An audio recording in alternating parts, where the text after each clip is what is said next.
The galaxy was vast and unyielding, its infinite expanse dotted with stars like scattered diamonds against an eternal black canvas. Humanity had spread far beyond Earth's cradle, colonizing hundreds of worlds across dozens of star systems. Among these colonies, none shone brighter than Elysium Prime, a jewel nestled in the Andromeda Reach. It was a beacon of prosperity, innovation, and peace, a testament to what humanity could achieve when united by purpose. Elysium Prime orbited, a golden G-type star, its skies perpetually painted in hues of amber and sapphire. Its cities stretched across continents, blending seamlessly with nature thanks to advanced terraforming technology. Towering spires made of translucent alloys rose from lush green landscapes, their surfaces shimmering as sunlight refracted through them. Beneath the surface, sprawling underground networks housed research facilities, manufacturing hubs, and energy plants that powered the colony's utopia. Elysium Prime wasn't just a settlement, it was humanity's dream realized, a vision of harmony between progress and preservation, but dreams are fragile things. On the morning of the attack, life on Elysium Prime proceeded as usual. Children played in gravity parks where they could float among holographic constellators projected into the air. Scientists worked tirelessly in laboratories, pushing the boundaries of quantum computing and artificial intelligence. Farmers tended hydroponic fields that supplied food not only for Elysium, but also for neighboring colonies. In orbit, cargo freighters loaded precious resources destined for trade routes spanning light years. No one suspected that this day would mark the end of everything. At precisely 0847 local time, the first sign of trouble came not as a sound or a sight, but as a feeling. Across the colony, people paused mid-step, their skin prickling with unease. Animals grew restless, birds taking flight en masse from treetops. Even the machines seemed to falter momentarily, as if sensing something amiss in the fabric of reality itself. Then, without warning, the sky split open. A jagged tear appeared high above the planet's atmosphere, glowing with an unnatural light that pulsed like a heartbeat. From within this rift emerged ships, dozens, then hundreds, then thousands. They were unlike anything humanity had ever seen. Sleek and angular, their hulls reflected no light, absorbing it instead, making them appear as voids cutting through space. Each vessel bristled with weapons mounted along spines that resembled skeletal fingers reaching out to grasp prey. The invaders wasted no time. Without issuing demands or attempting communication, they opened fire. Beams of searing energy lanced down from orbit, striking key infrastructure points with surgical precision. Power grids collapsed, plunging entire cities into darkness.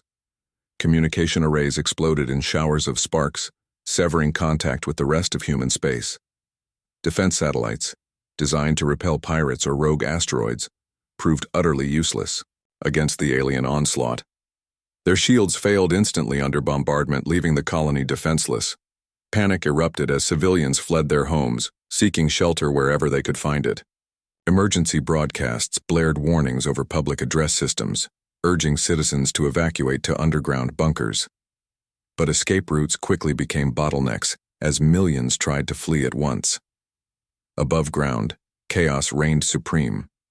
Streets, filled with screaming crowds, vehicles abandoned as drivers abandoned hope of outrunning disaster. Fires raged unchecked, consuming buildings and forests alike. The air grew thick with smoke and ash, choking those who dared venture outside. Meanwhile, in orbit, the situation grew even more dire. The orbital defense platform, Sentinel, equipped with state-of-the-art railguns and missile launchers, engaged the enemy fleet. For a brief moment, it seemed as though humanity might hold its ground. Railgun slugs tore through several alien vessels, sending them spiraling into fiery deaths. Missiles streaked across the void, detonating in brilliant flashes that illuminated the battlefield. Yet for every ship destroyed, 3 more took its place. The invaders adapted rapidly, adjusting their formations to minimize losses while maintaining relentless pressure. Captain Rhea Caldera, commander of Sentinel, watched grimly as her crew fought valiantly despite overwhelming odds. Her hands gripped, the edges of her command chair so tightly that her knuckles turned white. "Status report," she barked, her voice cutting through the cacophony of alarms and shouts filling the bridge.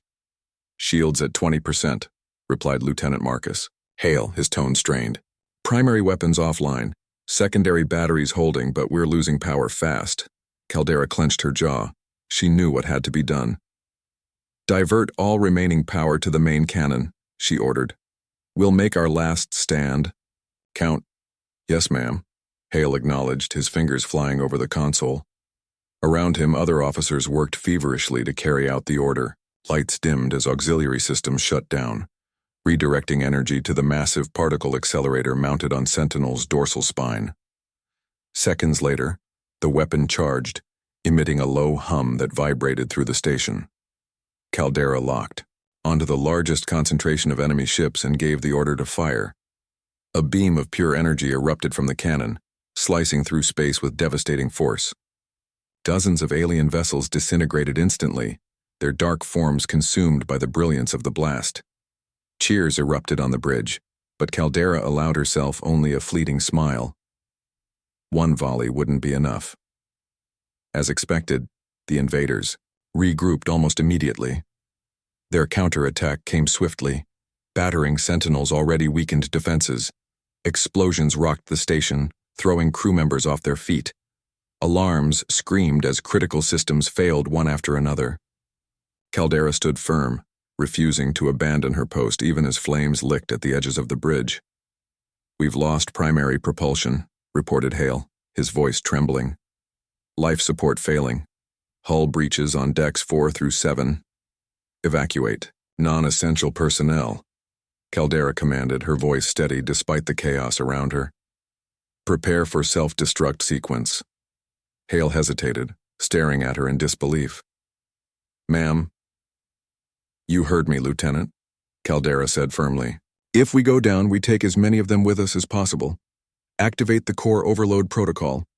Reluctantly, Hale complied, inputting the commands that would render Sentinel a floating bomb.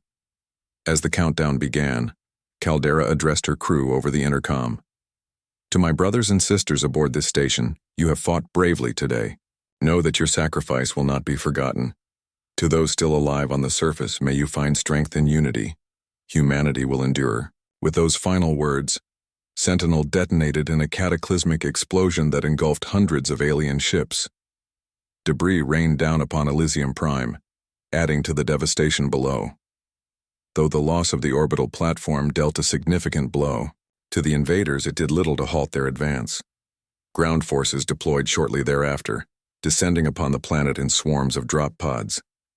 By nightfall, resistance had been crushed entirely. Amidst the ruins of Elysium Prime, silence fell. A haunting quiet broken only by the crackle of distant fires and the groan of collapsing structures. The once thriving colony lay in ruins, its people either dead or enslaved.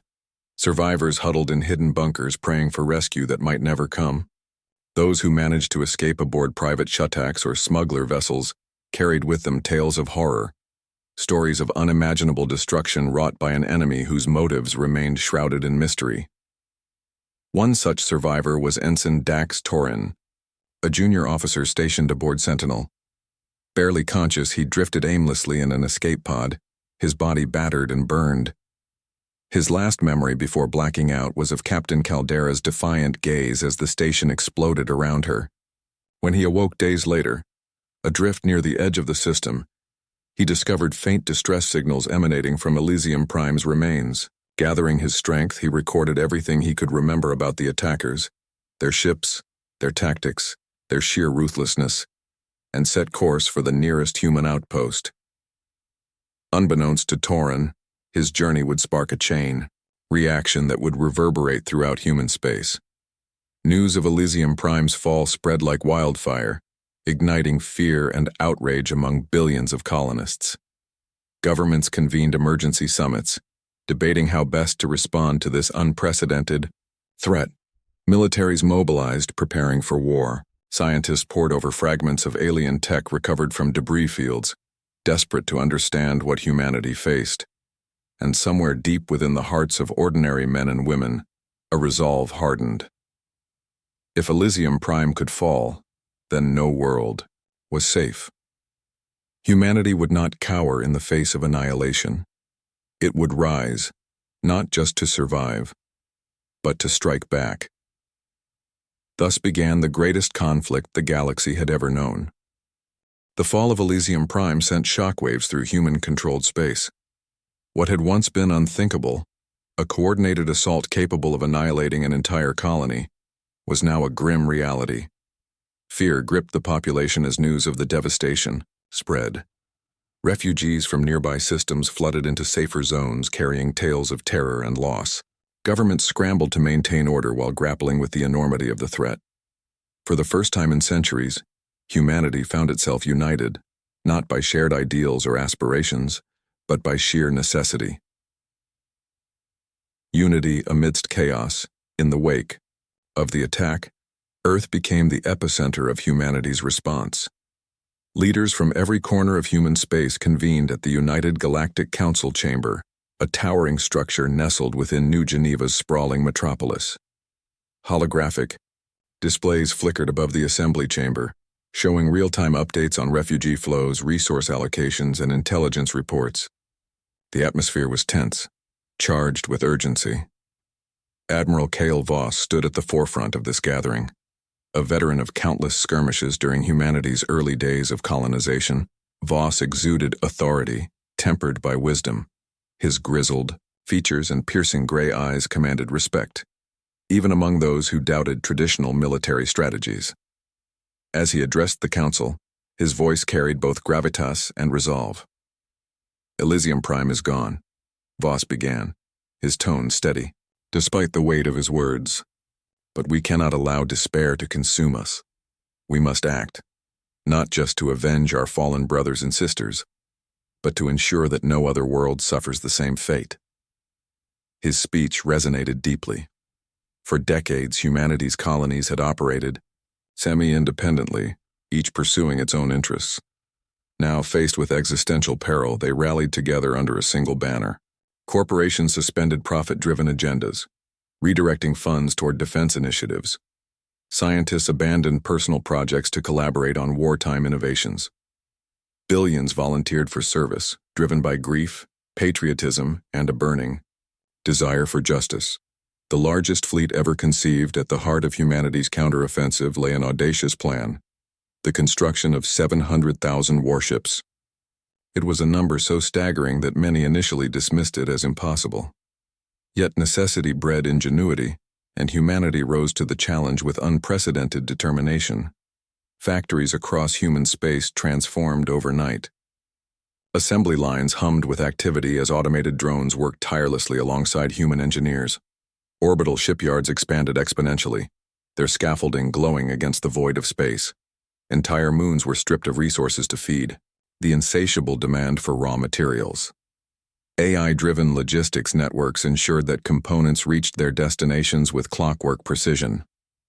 Each vessel in the fleet represented a marvel of engineering. Smaller frigates bristled with advanced weaponry, designed for speed and agility. Cruisers served as mobile command centers, equipped with cutting-edge communication arrays. Dreadnoughts loomed like titans, their hulls reinforced with experimental alloys capable of withstanding immense punishment. At the pinnacle of the fleet stood the Erebus-class supercarriers, colossal behemoths housing thousands of fighter craft and enough firepower to level continents. Yet building ships was only half the battle.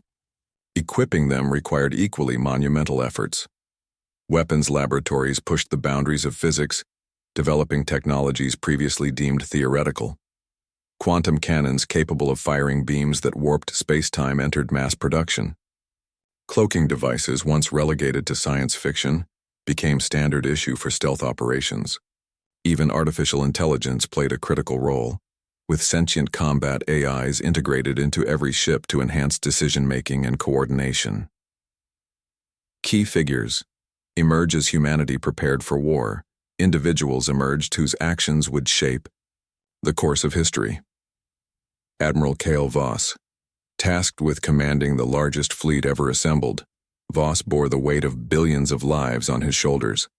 Known for his calm demeanor under pressure, He spent countless hours poring over tactical simulations, refining strategies to maximize the fleet's effectiveness.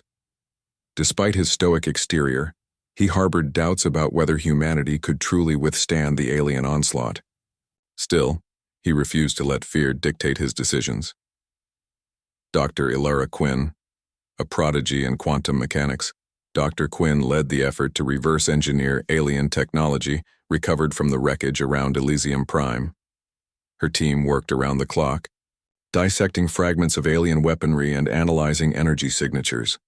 Their breakthrough came when they discovered the invaders' reliance on a centralized hive mind, an insight that could prove decisive in turning the tide of battle.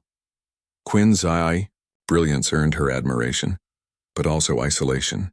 Consumed by her work, she often forgot to eat or sleep, haunted by visions of what failure might mean.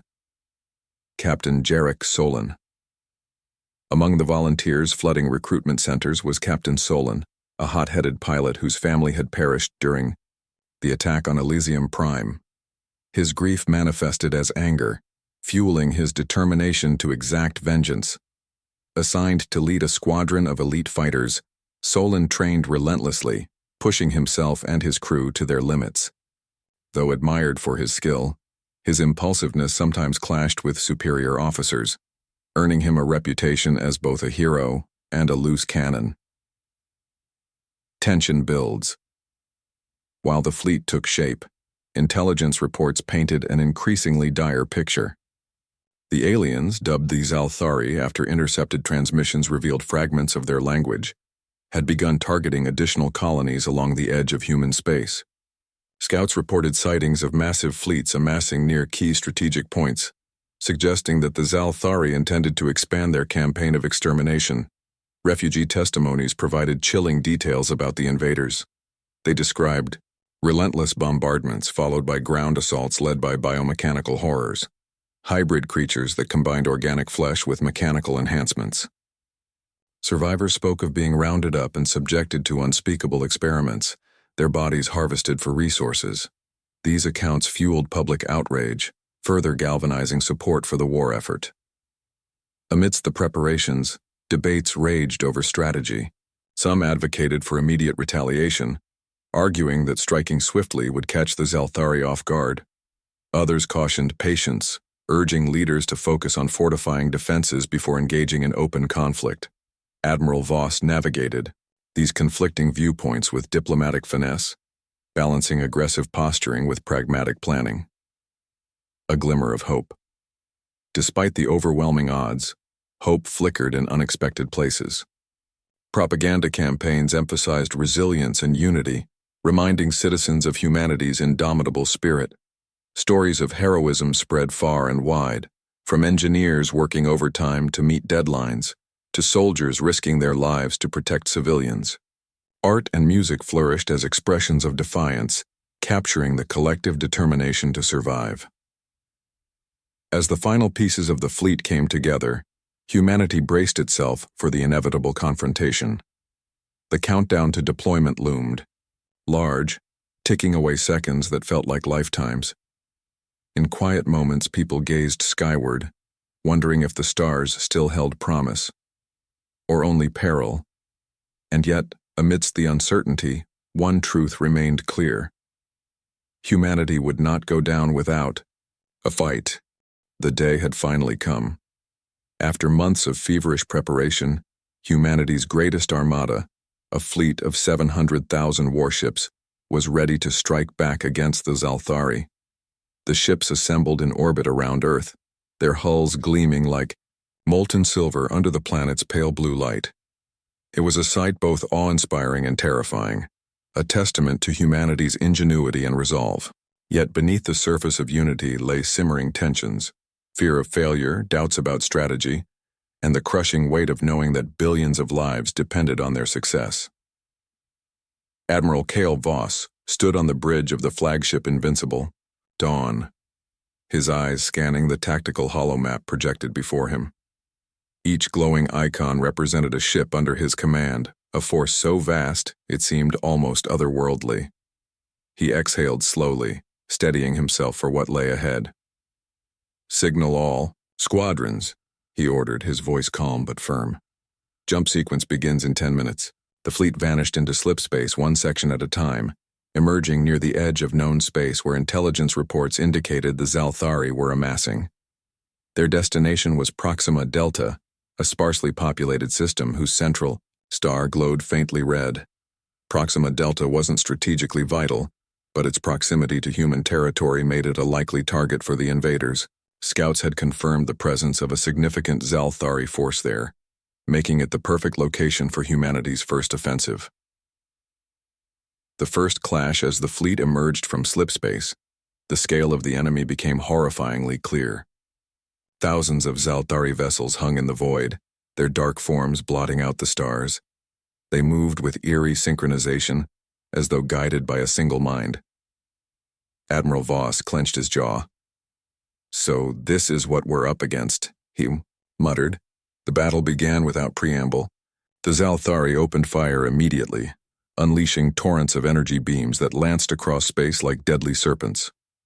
Human ships responded in kind, their quantum cannons and railguns lighting up the battlefield with flashes of brilliance. Explosions rippled through the void as ships on both sides disintegrated into clouds of debris. Humanity's smaller frigates darted between larger vessels, using their speed and agility to harass the enemy. Pilots like Captain Jarek Solon led daring strafing runs, targeting weak points in the Zalthari formations. Solon's squadron unleashed salvos of missiles, each detonation sending shockwaves through nearby alien ships. "Stay sharp," he barked over the comms, his voice crackling with adrenaline. "We're not losing anyone today." But despite their bravery, the humans quickly realized they were outmatched. The Zalthari ships possessed superior firepower and adaptive shielding. That shrugged off most attacks. Worse still, their tactics evolved mid-battle, countering every maneuver the humans attempted. Cruiser after cruiser fell victim to coordinated barrages, their wreckage drifting silently through the void. A desperate gambit amidst the chaos, Admiral Voss formulated a desperate plan. Recognizing that brute force alone wouldn't win the fight, he ordered a portion of the fleet to break away and draw the Zalthari into a trap. The remaining ships would hold the line, buying time for the decoy group to lure the enemy into a vulnerable position. "Execute Operation Hammerfall," Voss commanded, his tone leaving no room for argument. The fleet split into two groups, one launching a frontal assault, the other slipping behind enemy lines. The diversionary force took heavy losses, but their sacrifice allowed the second group to flank the Zalthari. Captain Solon found himself leading the charge during this critical moment. His squadron engaged a cluster of enemy cruisers, drawing their attention while reinforcements closed in. "Give 'em hell, boys," he shouted, his fighter weaving through a storm of plasma bolts. One of his wingmen screamed as his ship exploded, but Solon didn't have time to mourn. Every second counted. When the flanking forces arrived, they unleashed everything they had. Quantum cannons fired beams that warped space-time itself, tearing apart entire sections of the Zalthari formation. For the first time since the battle began, the tide turned slightly in humanity's favor. Ships on both sides retreated to regroup, leaving the battlefield littered with debris and silence. Capturing an enemy ship in the aftermath of the initial clash, Captain Solon spotted an opportunity. A damaged Zalthari vessel drifted aimlessly, its systems flickering. Sensing a chance to gather crucial intel, Solon rallied his squadron. "Follow me," he ordered, veering toward the crippled ship. Boarding operations were always risky, especially against an unknown enemy. Solon's team donned powered exosuits and breached the alien craft, encountering biomechanical horrors within. The interior was a nightmarish labyrinth of pulsating organic walls and metallic appendages. Alien drones scuttled across the corridors, attacking on sight. Solon's team fought fiercely, pushing deeper into the ship until they reached the control chamber. There they discovered something extraordinary. A fragment of the Zalthari hive mind embedded within the ship's core. It pulsed rhythmically, emitting waves of data that synchronized the actions of nearby vessels. Solon activated his suit's recording equipment, capturing every detail before planting explosives to destroy the ship. "We've got what we came for," he said grimly as the timer ticked down. Let's move. The team barely escaped before the vessel exploded, taking several pursuing Zalthari fighters with it. Back aboard their carriers, Solon handed over the recordings to Dr. Alara Quinn, who eagerly began analyzing the data. The revelation, Doctor. Quinn worked tirelessly, her fingers flying over holographic interfaces as she deciphered the alien technology. What she uncovered changed everything. The Zalthari operated under a centralized hive mind located deep within their territory. Colossal structure known as the Nexus Core. This entity controlled every aspect of their society, from military strategy to resource allocation. Destroying it would sever the chain of command, plunging the Zalthari into disarray. Quinn presented her findings to Admiral Voss, her expression grave. If we can reach the Nexus Core, we might stand a chance, she explained. But it's heavily guarded, and getting there will require splitting our forces. We'll be vulnerable. Voss nodded thoughtfully. Then we'll have to take the risk. Prepare a strike team. We'll hit the Nexus Core directly while the rest of the fleet keeps the Zalthari occupied. Reflection and Resolve's plans were finalized. Voss reflected on the cost of victory thus far. Thousands of ships had been lost along with countless lives. Families across human space mourned loved ones who would never return. Yet amidst the grief, determination burned brighter than ever. Humanity had endured worse trials throughout its history, emerging stronger each time. Solon, too, felt the weight of loss. Memories of his family haunted him, fueling his anger but also reminding him why he fought. As he gazed out at the stars from the cockpit of his fighter, he whispered a silent promise. This ends now, with the Nexus Core identified as their ultimate objective, humanity prepared for the final push. The stakes couldn't be higher. Failure meant extinction. But victory? That meant hope. Not just for survival, but for reclaiming the future stolen from Elysium Prime. And so, the fleet set course for the heart of Zalthari space, ready to face whatever awaited them in the darkness. The journey into Zalthari space was fraught with peril. Humanity's fleet ventured deeper into uncharted territory, their sensors picking up ominous signals from countless alien outposts scattered across the void. Each step closer to the Nexus Core brought new challenges: mines hidden in asteroid fields, ambushes by swarms of biomechanical drones, and gravitational anomalies that threatened to tear ships apart. Yet despite the mounting dangers, Admiral Cale Voss pressed onward, his resolve unwavering. "This is it," he said during a briefing aboard the Invincible Dawn. The holographic display before him showed the layout of the Zalthari stronghold, a colossal organic structure floating at the center of a dense nebula, its surface pulsed with bioluminescent energy, tendrils of light snaking outward like veins feeding life into the galaxy itself. The Nexus Core isn't just a target, it's the heart of their entire civilization. Destroying it will cripple them, but getting there won't be easy. Voss outlined the plan. Split the fleet into two groups. One would launch a massive frontal assault, drawing the bulk of the Zalthari forces into combat. Meanwhile, a smaller strike team led by Captain Jarek Solon would slip past enemy lines and infiltrate the Nexus Core. Their mission was simple yet suicidal: plant explosives deep within the structure and detonate it from the inside. Once you're inside, you'll have 10 minutes max, Voss warned Solon. After that, they'll overwhelm you. Don't hesitate, don't look back, just finish the job. Solon nodded grimly, his jaw clenched. He knew what was at stake. If this failed, humanity's last hope would die alongside him. The final push. As the fleet approached the nebula, the Zalthari reacted swiftly. Thousands of ships emerged from hiding, forming an impenetrable wall around the Nexus Core. Energy beams crisscrossed the battlefield, turning space into a kaleidoscope of destruction. The decoy fleet engaged the enemy head-on, unleashing everything they had in a desperate bid to hold their attention. Captain Solon watched the carnage unfold from the cockpit of his fighter as his squadron prepared to make their move. "Stay sharp," he ordered over the comms. "We get one shot at this, let's not screw it up." With precision timing, Solon's strike team activated their cloaking devices, slipping through gaps in the Zalthari formation. They flew silently, through the nebula, its swirling gases masking their approach. Behind them, the main fleet fought valiantly, sacrificing ship after ship to keep the enemy occupied. Explosions lit up the void, casting eerie shadows across the faces of those who remained alive. Dr. Ilara Quinn monitored the operation from the safety of a command cruiser, her hands trembling as she analyzed data streaming in from the battlefield. She whispered prayers under her breath, knowing how slim their chances were.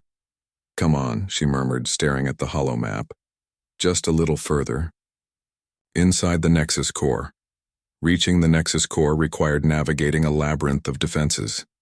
Automated turrets fired relentlessly, forcing Solin's team to weave through a storm of plasma bolts. Biomechanical creatures patrolled the perimeter, their grotesque forms blending flesh and metal in horrifying ways. Every second felt like an eternity as the strike team fought their way closer to the objective. Finally, they breached the outer shell of the Nexus core. Inside, the environment shifted dramatically. Organic walls pulsed with faint light, exuding warmth and humidity.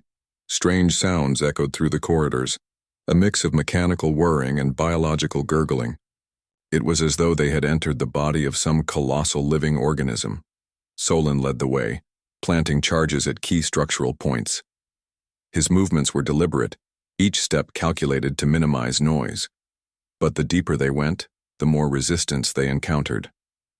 Alien drones swarmed them, forcing hand-to-hand combat in tight quarters. One by one, members of the strike team fell, their suits torn apart by razor-sharp claws. "We're running out of time," shouted Lieutenant Mara Kane, Solin's second-in-command. Her voice cracked with desperation as she fired her rifle at an advancing drone. "Keep moving," Solin barked, refusing to let fear take hold. He planted the final charge at the core's central chamber, where the hive mind resided. A massive, pulsating orb dominated the room, its surface rippling with waves of energy. It was both beautiful and horrifying, a manifestation of the Zalthari's collective consciousness. Solin activated the timer on the explosives. 10 minutes. That was all they had left. Escape and sacrifice retreating proved even more treacherous than infiltration. The Zalthari seemed to anticipate their every move, sealing off exits and flooding the corridors with reinforcements. Solin's team fought fiercely, but casualties mounted rapidly. By the time they reached the extraction point, only 3 members remained, including Solin and Kane. Their escape pod launched just as the first explosions rocked the Nexus core.